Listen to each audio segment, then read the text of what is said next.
Buenas tardes y bienvenidos a esta séptima conferencia de SOS Biodiversidad de la Vanguardia. Este ciclo de conferencias que inauguramos el pasado año 2020 persigue concienciar sobre los riesgos medioambientales de nuestro planeta y también aportar soluciones en cómo hemos de modificar nuestro estilo de vida para revertirlo. Desde que iniciamos el ciclo, la concienciación ha evolucionado y todos somos conscientes ya del reto enorme que como sociedad tenemos por delante. Hoy, con la Fundación Project Drawdown, veremos cómo llegar al drawdown. Es el momento en que los gases invernadero empezarán a decrecer. Su director de estudio y fundador, Chad Friedman, nos contará con fundamento científico qué actividades económicas son las que generan más CO2 y qué acciones deben tomarse para revertirlo. Chad Friedman acaba de volver de Glasgow, donde ha intervenido y seguido la COP26, y nos desgranará en qué punto estamos a nivel de compromiso y realidad de conseguir este drawdown. Chad Friedman es ex profesor de la Universidad de Oxford y también de la Universidad de California en Berkeley. Trabajó como consultor e investigador para numerosas organizaciones, desde pequeñas organizaciones sin fines de lucro hasta entidades y agencias internacionales como la UNESCO, el Grupo de Trabajo Internacional sobre Asuntos Indígenas y el Fondo Internacional de Desarrollo Agrícola. Las charlas de Chad Friedman se han presentado en la Universidad de Oxford, en Harvard, en la COP23, en Bonn, en el Consejo Empresarial Mundial sobre Desarrollo Sostenible, la Universidad de California, el Carbon Leadership Forum, la Universidad de Washington, el Instituto de Massachusetts de Tecnología, el Congreso Holandés de Sostenibilidad, el Simposio MAD, la Conferencia Global de Tecnología e Innovación Sostenible, la Conferencia Internacional sobre Desarrollo Sostenible y We the Future en el TED Global, entre muchas otras charlas. Por lo tanto, hoy tenemos a un súper experto en pantalla y le damos la bienvenida. Gracias por estar con nosotros esta tarde y por querer compartir esta hora de conversación y sobre todo escucharle y sus propuestas y sus ideas, que creo que serán muy útiles para nuestros oyentes y nuestros lectores. Bienvenido, pues, señor Friedman. Thank you very much, Enrique, for that kind introduction. And thank you all for joining us today, for wherever you are across the world. It's my pleasure to be able to be here with you today and talk to you about real climate solutions, actions that we can all take starting today to get us on a pathway to solving the greatest challenge humanity has ever faced, a challenge of our own making, and one that's affecting us today and all future generations to come. The question at hand is, how do we solve the climate emergency that we're facing, the climate crisis, and how do we do so in a way that benefits people and planet across countries, across regions, all across the world? Well, where to begin? How do we actually achieve this? The only way we know how is to achieve a point in time called drawdown. Now, drawdown is a point in time when atmospheric concentrations of greenhouse gases begins to decline on a year-to-year basis. It's that point when we take out more of those heat-trapping gases than we're putting into Earth's atmosphere to start with. And the proposition here is really pretty simple. If we can change the composition of carbon dioxide, methane, nitrous oxide, and fluorinated gases, we can essentially stop global warming and begin the long process of reversing it. Where to begin? Well, first we have to understand what are the sources of those emissions to start with. Where are they coming from? And once they're in the atmosphere, how do we pull them out safely through natural and maybe in the future engineered sinks? And finally, how do we fundamentally shift the way we do business as a society and ensure that when we're implementing solutions, we do so from a place of justice, equity, and inclusion? How do we shift the way we do business from a system that is inherently exploitative and extractive to a new normal that's by nature restorative and regenerative, and places well-being for people and planet at the core of everything we do as a society and an economy? Well, First, we have to figure out where all these emissions are coming from to start with.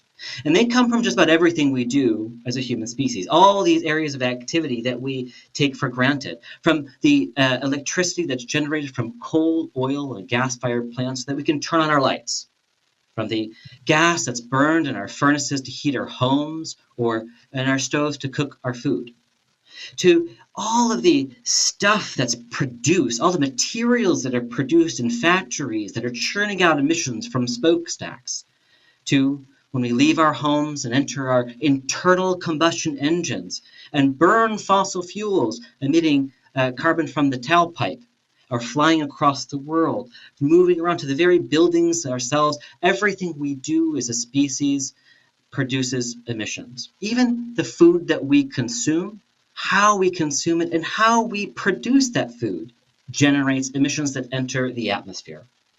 Now, the good thing is that we have natural sinks, natural processes that pull carbon dioxide out of the atmosphere and store it safely every day, every year, through the magic and the miracle of photosynthesis that converts carbon dioxide to plants' biomass and soil organic carbon in our land and ocean ecosystems. But the problem is about 59% of all of the emissions that we put into the atmosphere stay there. And that's in part because those natural ecosystems have a limited capacity to pull carbon out of the atmosphere every year, and we are degrading those ecosystems at an alarming rate, which produces emissions and limits their capacity to sequester carbon. So, how do we achieve drawdown? Well, the only way we know how is to turn off those sources to zero and to enhance or turn up those sinks to their maximum capacity.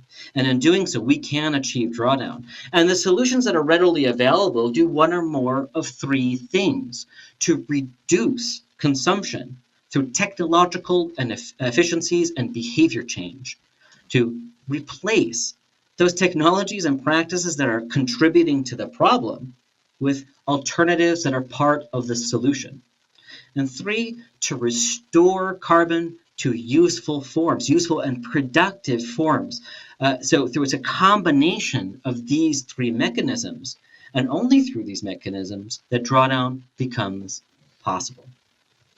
Now, I lead a team of researchers and communicators that come from all over the world, from every discipline you can imagine. And for the last 7 years, we've been mapping, modeling, describing, and communicating the most substantial technologies and practices that already exist today. These are solutions that we don't need to invent. They're scientifically valid, data-driven.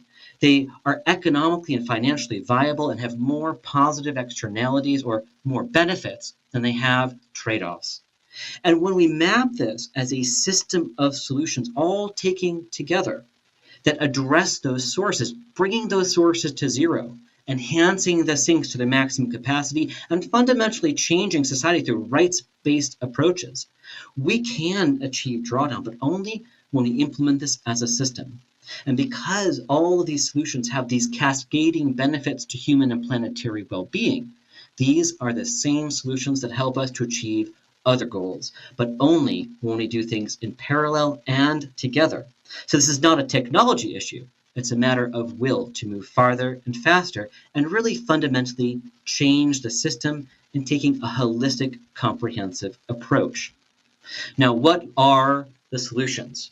Here are some of the solutions. Here's about 25 or so of the most substantial solutions in terms of the total gigatons or billion tons of carbon dioxide equivalent that are reduced, avoided, or sequestered over a 30-year time period from 2020 to 2050.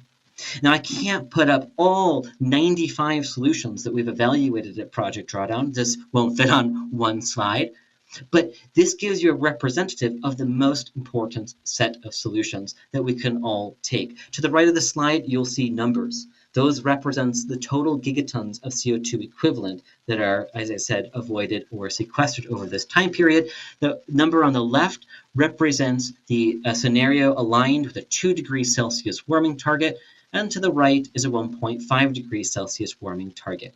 Now, the first thing to note is the diversity of different types of solutions that are represented on this list. There are so many different technologies and practices from every sector, all those areas of human activity, and they all are really, really important. I mean, when we think about technologies, solutions to climate, we think typically about renewable electricity. And of course, we should. Those coal, oil, and gas-fired plants. Absolutely an essential set of solutions because electricity generation accounts for about 25% all global greenhouse gases. And that's a lot. But as we see here, that is only 4 of the top 25 solutions address electricity. Why? Because there are so many other solutions. Where did this other 75% of emissions come from? And a lot of that comes from, as I said earlier, buildings, our built environment, industry, what we're producing and consuming, and transportation, how we move around in the world. And that's because all of these sectors are consuming energy from both the grid, so they're increasing the amount of electricity that we're using, and from on-site combustion of fossil fuels. And we see very interesting solutions like insulation, LED lighting, and clean cook stoves, electric cars and public transit. But we also have solutions like refrigerants, which are powerful greenhouse gases that are produced so that we can cool the air at our air conditioners and our refrigerators around the world. These hydrofluorocarbons are used ubiquitously and are hundreds to thousands of times more potent than carbon dioxide. And by managing the leakage of refrigerants into the atmosphere, and really important, alternative refrigerants. So how do we think about materials and change the materials that we're using, again, that are part of the problem with solutions? We have many refrigerants that are readily available, that are alternatives that don't have those high emission potential, warming potentials. So we have to really fundamentally rethink our core building industry and transportation sectors. But one of the areas that I think are most surprising to people when they hear and learn about Drawdown is the impact of the food system. Because some of the most important, most impactful set of solutions relate to what we consume and how we consume it and how we're producing that. And it makes a lot of sense if we think about all of the energy, all of the emissions, all the labor and work that goes into the production of every crust of bread, every drop of oil as it goes through the supply chain, from production to harvesting, through processing and packaging. Think of all the tin, glass, the metal and paper, cardboard that we produce in factories to put our food in.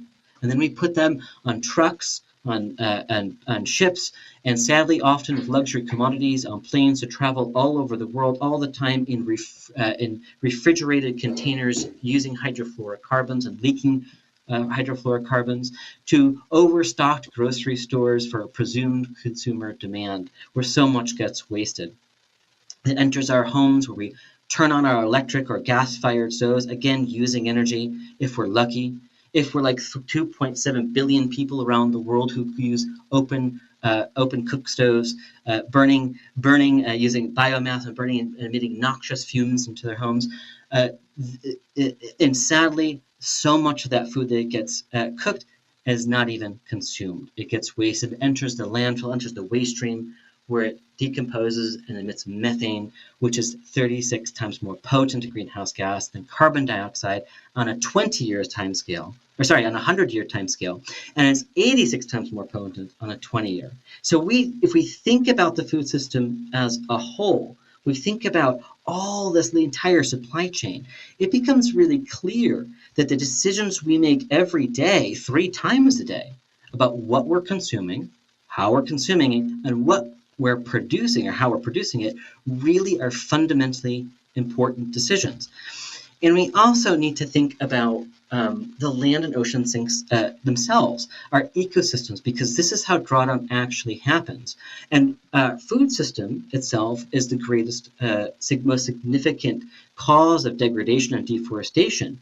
And so when we think about our ecosystems, we have to protect and restore ecosystems that are being degraded and that are the great storehouses of carbon dioxide, because this is how drawdown happens every year. And so when we think about, land and ocean systems and our food systems together as being the most important set of solutions, because they not only, when we implement this set of solutions, they avoid emissions and they enhance that sequestration, they enhance sinks. It's really fundamentally shifting the way we think about climate action, moving away from a focus solely on energy to how and why we use our natural resources. And so we see this as a very comprehensive approach, looking at all areas.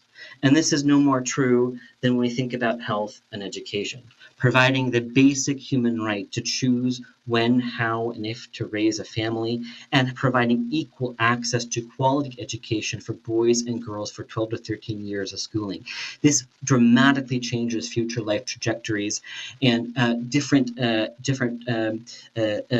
family sizes and different economic opportunities come from these health and education resources that are provided, and that leads to different decisions, different future population growth, and that has an effect on the entire system, from our food systems to our transportation, our built environment, to the amount of energy that we're consuming.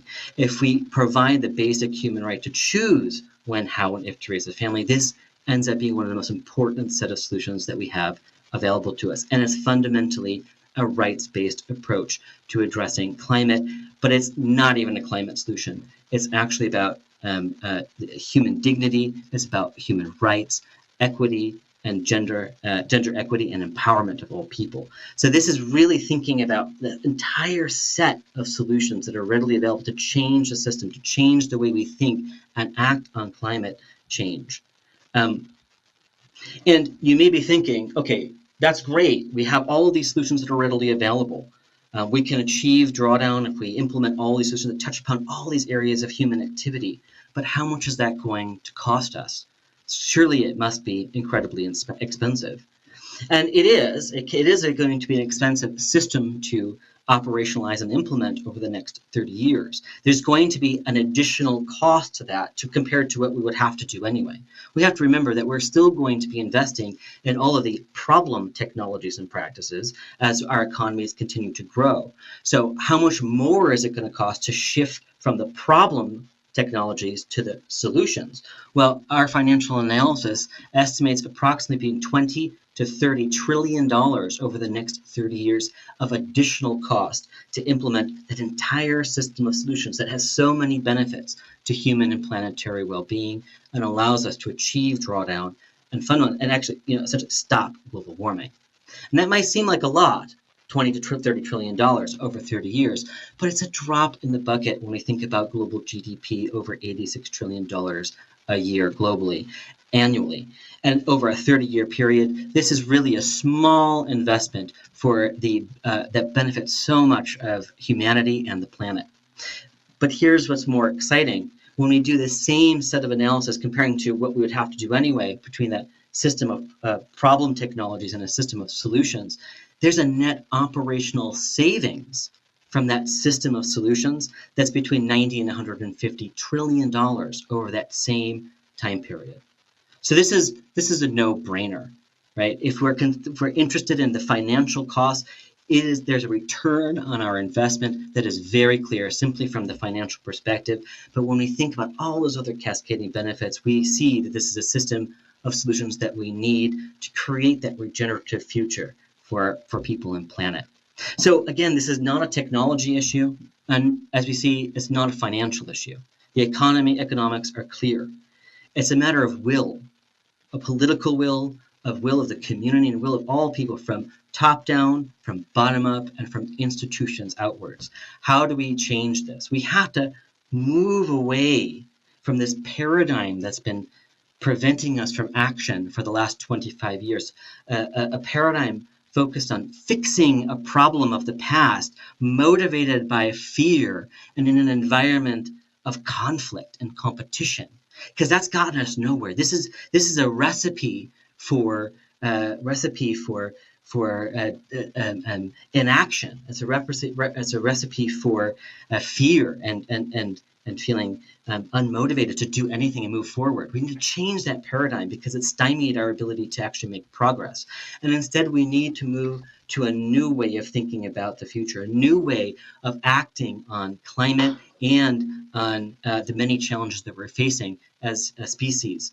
We need to think about solutions, right? Not fixing the problem, but what are the actual solutions of the future that we actually want, and what are the possibility of those solutions? What can they actually achieve using science and data, and fundamentally moving away from a system of conflict and competition to collaboration, linking arms together and seeing this as a challenge that we're all facing together and moving forward step by step to create that future that we want. And because this combination of solutions thinking and the possibility of those solutions, instead of being motivated by fear, motivate ourselves by the possibility of what we can achieve and working together, this creates opportunities, which is an entirely different frame of mind than fixing problems, seeing the opportunities of where we can go. This will drive our, create the will to move forward and ultimately create the future that we want. And it is readily available. We can imagine what that future looks like today because these are real existing technologies. As I said, they already are scaling. They're already being implemented all over the world. We can imagine a future where all of humanity's energy needs are provided by natural resources, like wind turbines or solar panels, right? Solar farms. And we can, like every other form of life on the planet, take all the energy that we need, like every other form of life, from the sun, in both urban environments and in rural locations. These are solutions that are applicable whether we're in cities or in rural environments, in high-income or low or middle-income countries. And we can fundamentally change and reimagine how we move around the world, to move around the world with joy. And instead of burning dead dinosaurs and fossil fuels from our tailpipe, we could be moving around using clean, renewable energy produced, or electricity produced by clean, renewable energy. Electric bikes, public transit. We can have electric vehicles when we need to go longer distances, and we could even redesign cities so they make them more walkable. We can move around the world with joy.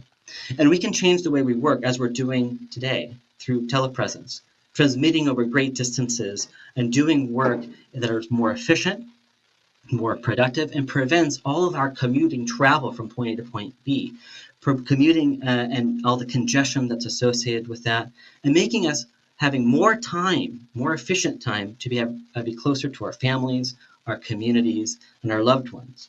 This can really transform how we operate as a species. We have to think about and imagine a world that is circular, where instead of extracting more and more of our limited resources, using what we already have in the system and recycling it over and over and over again. And that requires us to think from the beginning with circularity, from the beginning, designing for circularity, designing for reuse over and over again. And we can do that. We know how to do that. And we can change how we reimagine our built environment and use materials that are part of a natural process of sequestration, and that it themselves help to reduce the amount of energy used in buildings while at the same time sequestering carbon. We can imagine drawdown buildings. We can imagine climate smart or climate positive built environment, because these are solutions that already exist and are already being implemented. And we can change the materials that we use for all that stuff that we create. And instead of using materials that are extracted again from the earth, powered from energy that is from fossil fuels, that essentially an economy of death, that's based on economy of death and extraction, we can have an economy based on life, where we're growing the very materials that we use. Like for bamboo, we can grow materials that are used for buildings, for bridges, for bicycles, and even for clothing. So we can think about how to restore degraded land and use it for productive purposes. We can also take the tremendous amount of degraded land that exists, and when it's viable for forest restoration, let's protect that degraded land, allow natural regrowth to occur in temperate and in tropical regions. Because when we do so, this is drawdown in action every year, pulling down carbon dioxide from the atmosphere and storing it in plants, biomass, and soil organic carbon. This is the miracle, this is the magic of photosynthesis. And this helps restore biodiversity. but we have to also protect forests that are already intact, because this is the great storehouse of carbon and the great storehouses of our biodiversity and life on the planet.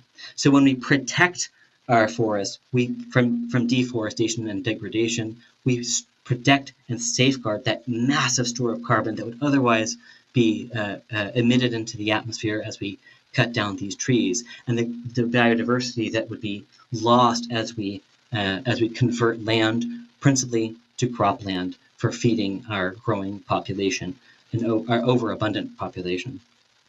So we have to protect what we have, and some of the best ways we can do that is by ensuring Indigenous peoples who are the best caretakers of our land generation after generation after generation, and protecting the great storehouse. 80% of the world's biodiversity are in forests that are managed by Indigenous peoples, by providing the basic right, the basic legal tenure to protect that land, preventing foresters from coming in and degrading that land, is an essential solution to preserving our forests and our biodiversity. But it's not just in our terrestrial systems. We can imagine not only protecting and restoring our land, but also our oceans, restoring trophic pyramids and kelp forests, restoring our fishing stocks and life in ocean. And this is also a great storehouse of carbon. The great regulator of carbon in the atmosphere is the ocean itself.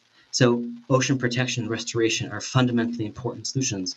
But we can also imagine, just like with bamboo, we can imagine capitalizing on the productivity of the ocean by creating seaweed farming and cultivating this material. This is one of the fastest sequestering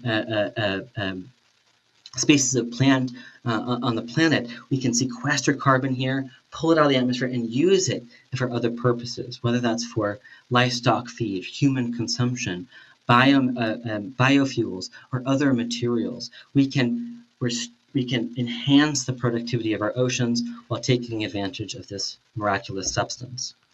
But we also need to fundamentally think about how we're and reimagine how we're producing our food and moving away from industrial agriculture, which focuses on monoculture and tillage and use of synthetic fertilizers and pesticides, which turn productive land, into a net emitter of carbon dioxide and greenhouse gases, degrading that land, requiring more and more inputs every year for the same amount of yield. We have regenerative forms of annual cropping and regenerative forms of agriculture. We model at Drawdown over 13 different types of regenerative agricultural practices. These are tried and true solutions that have been practiced for millennia, for generations, by Indigenous and local peoples who still practice them today. These practices, which include reduced or no tillage, cover cropping, crop rotation, the use of organic practices, of compost and manure application to croplands. These practices, which we know work because this is how we used to produce food before industrial agriculture, restore soil productivity by helping sequester carbon in soils. They increase yield. They improve water retention and benefit smallholders and large farming operations alike. These are the win-win set of solutions that help people and planet. But we also really need to think about what we're consuming, what we're producing on croplands and on grasslands and pasturelands. We have to adopt a plant-rich diet. Now, that does not mean a vegan or vegetarian diet. It means a healthy diet. It means reducing how much we're consuming of all food in general, and particularly how much meat is being consumed. And it matters where we are in the world. In high-income countries, we vastly overconsume everything, particularly meat. In low and middle-income countries, we show insufficient protein and nutrient intake, and so we need to increase the levels of protein and nutrients of lower income countries, and we need to reduce the overconsumption in high income countries to a balance of a healthy diet. And it's in the balancing of a healthy diet that we actually can dramatically reduce emissions. That's because of how much we overconsume and how much meat is consumed, which is a high emissions intensity commodity that uses a lot of resources that produces emissions. So again, what we consume really, really matters. And we can imagine that future where we're not losing and wasting all of that food that we produce. Now, here's a shocker: 30 to 40% of all food that's produced in the world today is not even consumed. It's lost or wasted across the supply chain. And we have solutions that are readily available that across the supply chain that we can implement today that can reduce that food loss and waste. It's one of the silliest things I think that we do as a human species. 800 million people in the world today are going hungry, and yet we are wasting so much of that food, which contributes 8 to 10% of all greenhouse gases in the atmosphere. So when we think about the food system as a whole, again, I want to really stress this point. When we think about the food system as a whole, what we produce, what we consume, and how we consume that really makes a difference. And the interesting thing, this represents the system as a whole. When we implement all of these solutions together, our research shows that when we implement all those regenerative agricultural solutions, we adopt a plant-rich diet, and we reduce that food loss and waste, we would produce enough food on current cropland to feed the world's population, now until 2060 and well beyond, without having to cut down any forest. We would still have enough cropland already available to produce additional dedicated biomass for materials, for biofuels, and for other purposes. So when we adopt this as a system of solutions together, there are all these cascading benefits. Doing so is not only helping us reduce emissions and helping to stop global warming, but also helps solve food insecurity and helps improve people's health and well-being. And this, again, is no more true. It's so true when we think about family planning, again, providing that basic right for all people to choose when, how, and if to raise a family, and education, which has so many other cascading effects to people's livelihoods, just by providing the basic human right to universal access to quality education for boys and girls for 12 years of schooling. It's again, a no-brainer.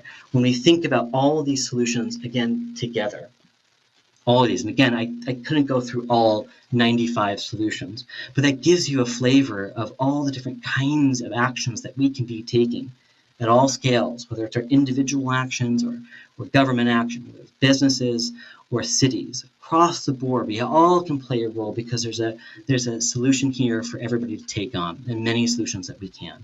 But we need them all. There are no silver bullets that are going to get us there. Every solution counts. There is no one technology that's going to come along and save the day. I have not seen any future technology in the pipeline that I can say will ever be able to solve the climate emergency. We need all of the solutions because they all matter and they all are going to be applicable in different contexts. So we have to think about this as a system of solutions. And when we do so, drawdown becomes possible. And it's really the only way that drawdown is possible is when we implement all of these solutions in parallel and finding out where we can, with the most leverage, where we have the most leverage to implement them, depending on where we are in the world and our level of agency. Drawdown is possible, and the future that we want is possible. And that's really important to note, because it's not only about climate, it goes beyond climate because of all those cascading benefits: food security, abundant electricity, moving around the world with joy. All of these things are possible. The future that we want is possible, but only when we reimagine existing systems, when we fundamentally shift that system to a new normal. And think about this as an integrated whole, a global system of systems working together and feeding in and out of each other, because that's the reality of the system in which we operate. Everything is interconnected. We can't work in the silos of one sector or subsector. All of it is integrated together. In fact, we can reimagine what that future system looks like. Instead of a hierarchical model or strict and rigid lines, we can think of it as a dynamic system, a regenerative system that is about abundance and that can be dynamic and resilient and shift based on new solutions that come along, new technologies and practices that are better for humanity and better for the planet. And when we think about all this together, the drawdown system of solutions can achieve our 1.5 degrees Celsius warming target. It is possible. When we implement these solutions as a whole, this is the contribution of all the solutions to achieving that 1.5 degrees Celsius warming target. But as I said earlier, these are also have so many other cascading benefits. The same system of solutions that solve for climate are the solutions that can solve for the Sustainable Development Goals. We've linked all of the solutions, all 95 solutions that we've evaluated, to achieving the Sustainable Development Goals that are identified by the United Nations to ensure a future for people, planet, and prosperity that is sustainable. And all of the solutions have impact on the several different of the goals, and are essential to achieving the SDGs. But what's most important is SDG number 17, which is partnerships. Partnerships between governments and private and public entities, governments, businesses, investors, communities, and individuals coming together in partnership to implement these solutions, which then in turn get us on track to the targets that we've set for the Sustainable Development Goals. Why is this the case? Again, these are opportunities to create the future that we want. We're all in this together. These are all technologies, again, that are readily available, that have so many additional benefits when we think about this as a system as a whole. By building that regenerative future, imagining what's possible, and seeing the solutions that are right in front of us, that are implementable today, and what the possibility of the solutions can achieve when we work together, we can come together to build that regenerative future by being the regeneration. No longer generation X, Y, and Z, right? What comes after that? Just one generation, because we're all in it together.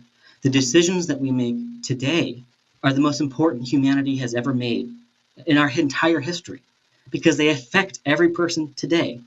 They affect our children, our grandchildren, and all future generations to come. So now is the time to reimagine and actually take action by coming together as one generation, not thinking about our short term, but thinking about the long term for people and planet. So I thank you for your time today, and I encourage you to discover your pathway towards a regenerative future. What are you doing already that you can say as a solution, and what can you do more? And how can you look to your left, look to your right, and see who else is on the same pathway, and walk together towards the future that we want and the future that we choose. Thank you.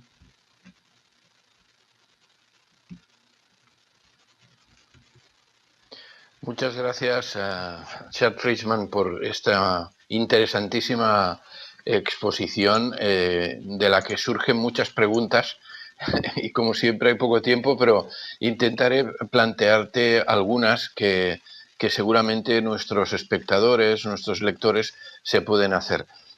Lo que planteas, estas 95 propuestas, que aparentemente son muchas, tener en la cabeza un centenar de ideas, cuando la gente apenas puede saber dos cosas a la vez, es bastante complicado, ¿no? Pero resumiendo o preguntándote sobre lo que has dicho, hay algunas de ellas que, a pesar de que son muy fáciles de comprender, el ser humano, el ciudadano, no se las encuentra fácilmente. Me estoy refiriendo, por ejemplo, al tema de la alimentación, ¿no? El ciudadano va al supermercado y se encuentra que en Europa un mango tropical, y ese mango tropical ha tenido que ser transportado en avión o en barco desde muchos kilómetros, miles de kilómetros, para estar en ese mercado.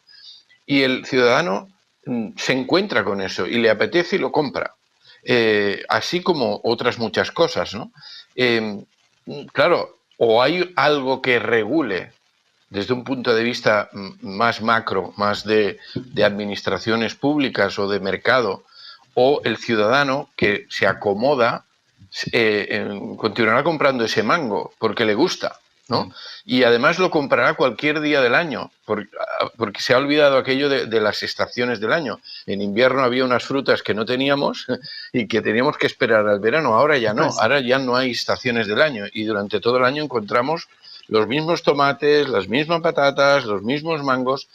Claro, ¿crees que debería haber algo más en el ámbito regulatorio para que el ciudadano al menos no se encontrara en su camino cotidiano estas tentaciones? I think that's a very good point, Enrique, and thank you for raising that question. And I think the answer is yes, we clearly need more regulation across the board, across all sectors. But we can't wait for someone else and point the finger at someone else to do the work that we can all take part in. Because if we do that, we may never take any step forward.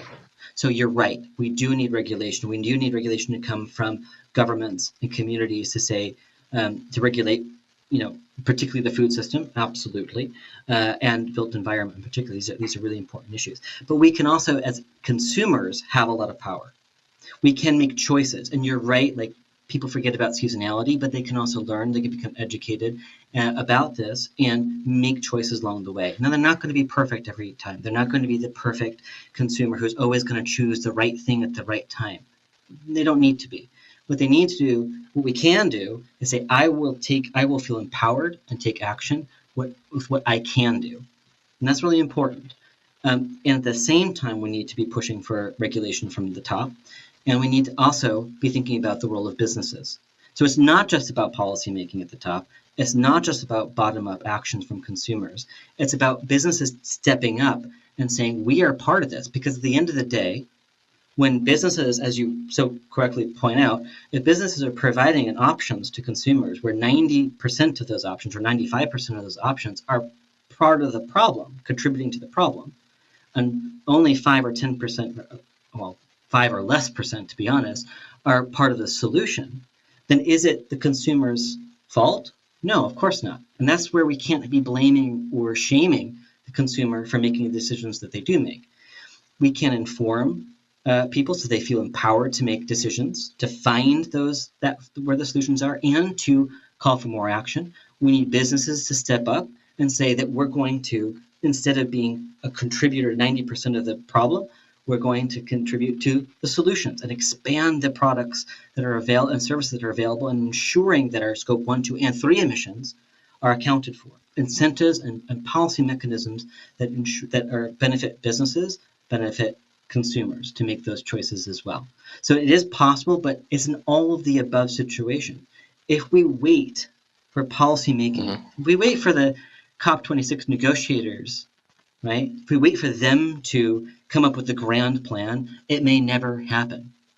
I don't go to COPs, Enrique. I don't go to COPs, the COP26. I mean, I've spoken at 4 or 5 of the COPs in the last years. And when I go to the COPs, I never go expecting the negotiator to come out and come up with the grand plans. Therefore, I'm never disappointed.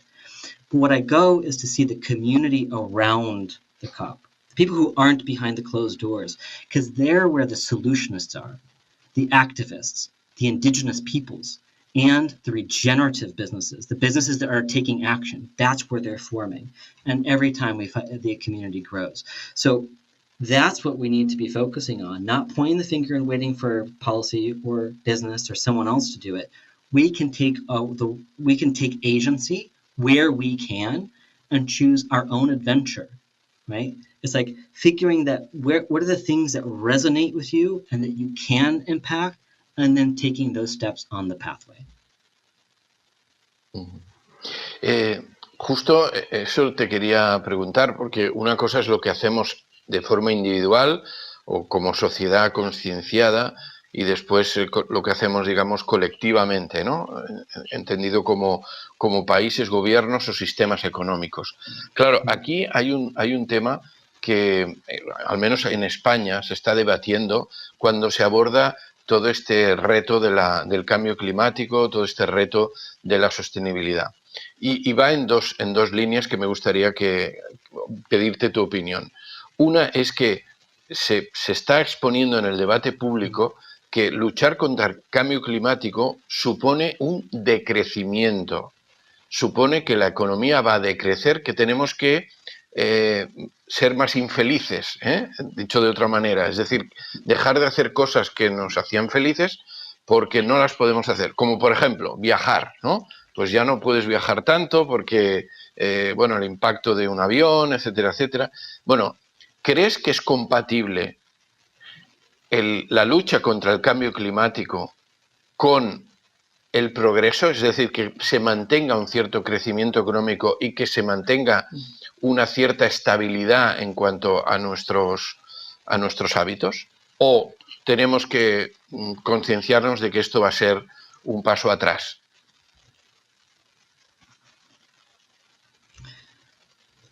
That's a really great question, and I fundamentally challenge the entire notion. I think absolutely we need to be.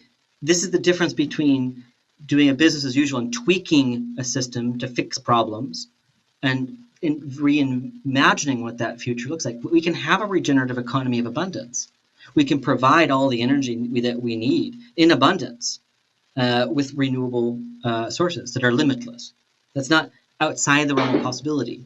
And yes, there are problems with storage and batteries and materials, but as we innovate and make those technologies better, more efficient, more resource productive, they become more viable. And suddenly we can actually have that world of abundance where we're not sacrificing a tremendous amount of our way of life in order to meet the needs of a sustainable planet. We're actually creating a regenerative planet that's of abundance. Now, that doesn't mean we should be over-consuming, because that's what we are doing. And we do need to reduce that overconsumption for a lot of reasons, not just for climate, right? Not just for our own health and well-being, actually. So when you think about, what I think about in connecting growth with progress, I have to fundamentally reevaluate whether that's the right metric to be using for happiness, right? And because if we want to say how happy are we, well, that is very different no matter where you are in the world and who you are and what cultures you come from. So when we think about well-being, it's a very dynamic approach, and so we can't just say continued growth, continued profit, all these, extractive, exploitative commodities that we're used to due to a benefit of a long history of exploitation and extraction in high-income countries in Europe and in the US and others.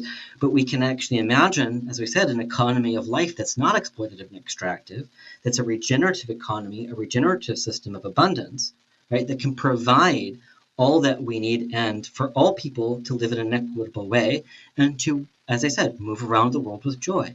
Now, yes, the current way we fly around the world produces a lot of emissions, right? They're not. It's not as high as a lot of people kind of think it is, but it is really a high impact for personal choices that we make. So we can reduce the amount of flying that we're taking. But as we've seen in the COVID times, we can do that as a society. We can change our habits to how we move and fly around all over the world. We've been doing it for 2 years now in COVID, right? And when climate change is also an issue present in front of us, we are going to have to make some decisions about really high emissions intensive actions and think about what are the solutions using biofuels, third generation biofuels for aviation.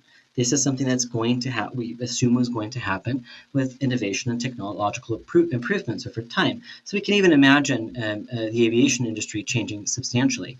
Does that mean we should continue to fly all around the world as we did pre-COVID times? Come back to that? Probably not. Probably that's still going to be not a very productive or healthy way to be moving around the world. But the question is are we happier having everybody flying all over the world all the time at will? I'm not so sure that's the case. So I think we have to redefine what we mean by progress, what we mean by happiness, and realize that it's not a question of growth or degrowth. It's a question of whether we're in an extractive, exploitative economy or a regenerative economy, an economy of death or an economy of life. And these are really different kinds of economies and ways of thinking. And one is limited and competitive, and the other is one of abundance, where we can meet the needs of everyone's own perception of what well-being means for them in an equitable and just way, which we can't do in the current system period.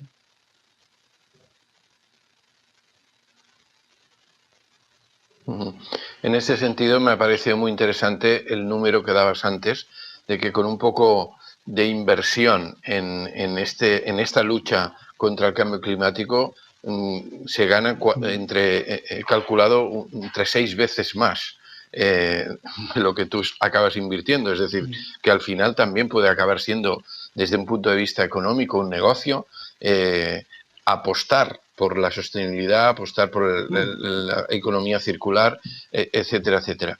También aprovecho que estás con nosotros para hacerte otra cuestión que está hoy día en el debate, ¿no? En el debate, al menos en Europa, que es la producción de energía y la producción de electricidad.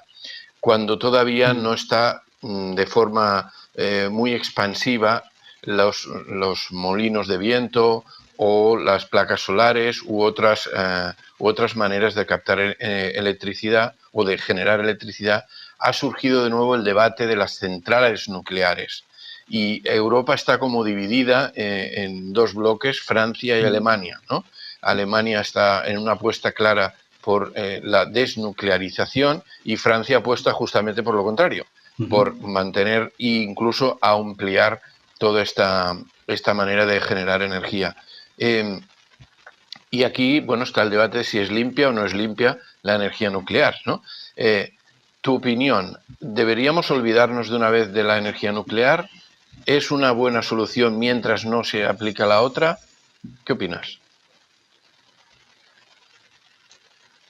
So now you're getting me into some trouble by framing this in the middle of a debate between France and Germany, which I never want to get into any struggle between France and Germany. That's not my way. But with nuclear in general,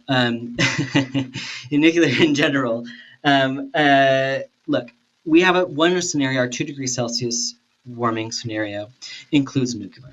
We show a small increase in nuclear globally. In our more ambitious scenario, 1.5 degree, we actually show a much more ambitious uptake of renewable energy systems, clean renewable energy systems that don't require as much nuclear. So we see a slight decline in nuclear. And I think the point here is that we can imagine a world where nuclear continues to play a role, particularly nuclear that's already been invested in. It doesn't always make sense to decommission plants if they're already operational and can help in the transition to a future regenerative system where it is 100% clean renewable. However, there are a lot of negative externalities that are trade-offs that are associated with nuclear that we have to be considerate of. And so that's why when we think of more ambitious scenarios, we have to ask ourselves, do we need nuclear? Do we need to take that on if we choose to be more ambitious with wind, with solar, with geothermal, with bioenergy, with how we handle our waste, so through anaerobic digesters and landfill methane capture? How can we imagine a renewable energy that takes what we already have without building new, really, really expensive and highly, volatile and potentially destructive energy systems when we don't need them? So the answer is, I'm gonna sue for peace between the French and the Germans and say, like, there are worlds where it makes sense, and there are worlds that we have to ask ourselves, do we actually need it? And it matters about how ambitious we are with our innovation and ensuring that we can see the next generation of solar, wind, and geothermal and so on as being probably a more effective investment than in continuing to or expanding substantially nuclear energy. Was that sufficiently diplomatic? Sí, yo creo que te dejarán entrar tanto en Alemania como en Francia con esta respuesta. Nuestros oyentes y espectadores pueden pensar lo que te preguntaré ahora. Vimos en Glasgow, que los grandes países emisores de CO2, China, Estados Unidos, India, son de forma muy, muy superior emisores en relación a otros países. Y claro, aquí se puede surgir una duda por parte de nuestros lectores que digan, por mucho que yo me esfuerce en España o en Inglaterra o en Europa por ser una persona concienciada, por hacer estos 95 retos que nos has contado, si ellos, China, Estados Unidos o India, no hacen los deberes, el planeta no acabará bien, acabará mal, y mi esfuerzo no habrá servido de nada. ¿Cómo respondes a alguien que pueda pensar así?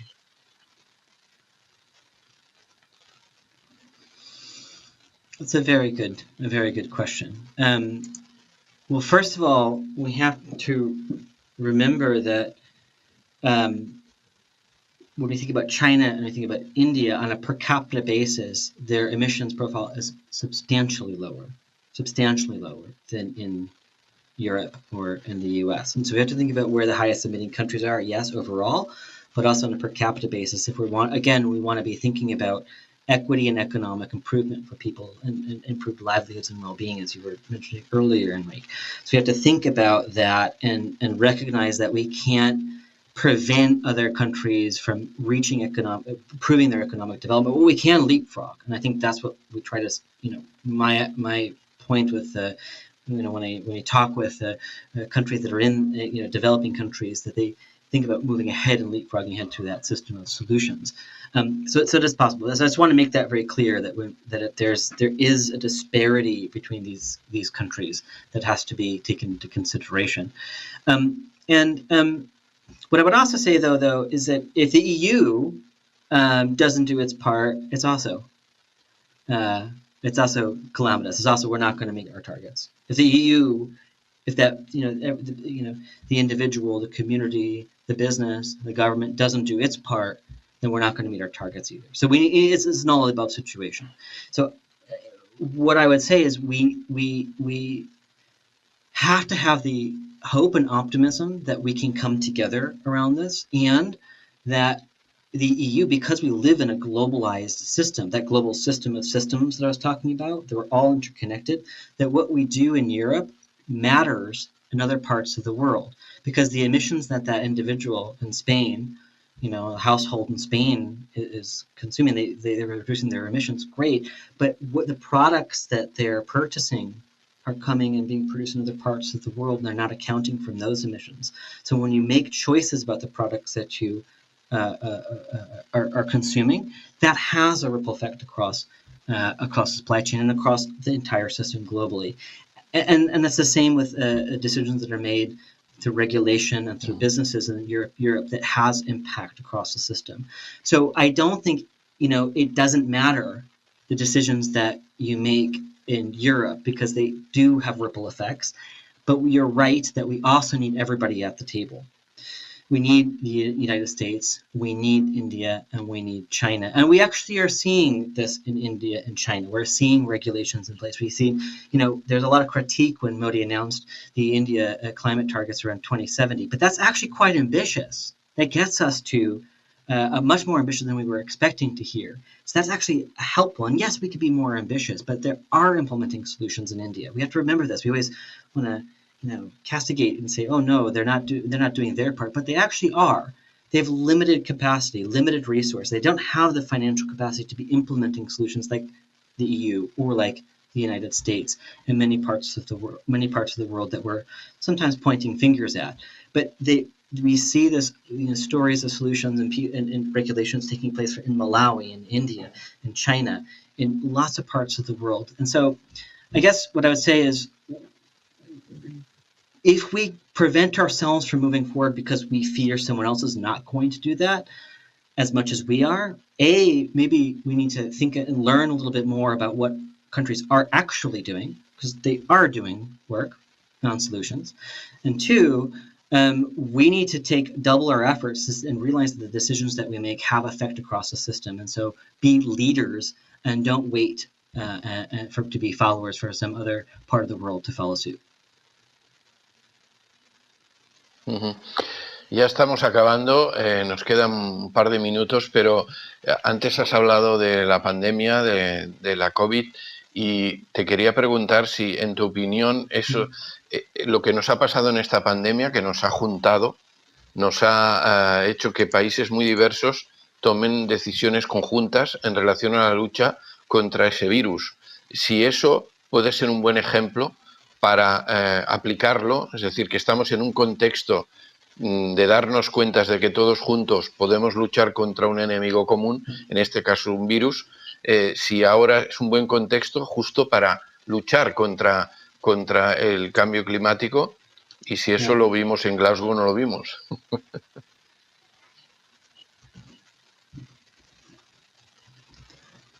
Well, I noticed it very acutely because I did contract COVID at COP. Actually, as it happened, I had to quarantine for a week in Glasgow and I recovered from COVID. So I acutely, one of my takeaways from COP was, in fact, COVID.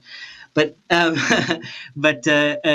yes, I do think that the international response to COVID does show that, and not just the international response, because that's important, that we've all come together and we've changed the way we do business from top down and bottom up. We have come together. We've shown that we can do this in a time of crisis.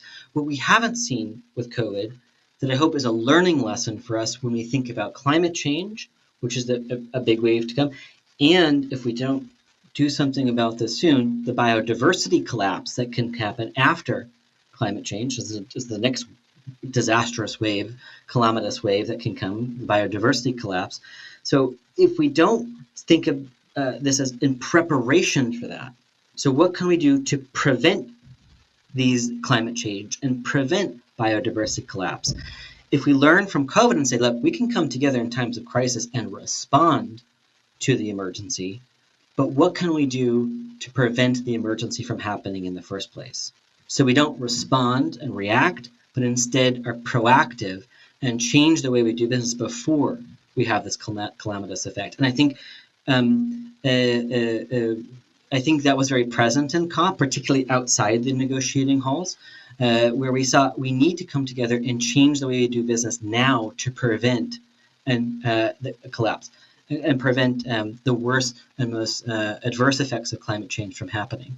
And I think that's where climate change mitigation, so reducing the amount of emissions overall, so we can prevent the worst case scenario, and climate adaptation. So how do we adjust our systems to be more resilient? And the drawdown system of solutions solves for climate by reducing emissions, but in turn, it also creates a more resilient system as well. It helps us deal with future problems and future challenges by creating that regenerative economy, which is inherently more resilient and adaptive than the system that we're currently operating. So again, it's the system of solutions as a whole. We have to address all of these areas, and we can, and that's upon us, not as individuals, but us as a species to come together and do that as the regeneration. Bueno, pues podríamos estar aquí minutos y minutos y mucho rato porque es muy interesante y hay muchos asuntos que nos podrías contestar, pero el tiempo es el que es, y además también nuestros espectadores creo que agradecerán que esto esté más sintetizado, o sea, que esté sintetizado en este tiempo, con lo que te agradecemos muchísimo, Chad Frischman, habernos atendido, haber mantenido esta conversación, y ojalá vuestro proyecto se lleve a cabo con mucho éxito, porque el éxito del proyecto que lideras es el éxito también de nuestro planeta. Muchas gracias y hasta otra. Thank you. It's a pleasure to be here.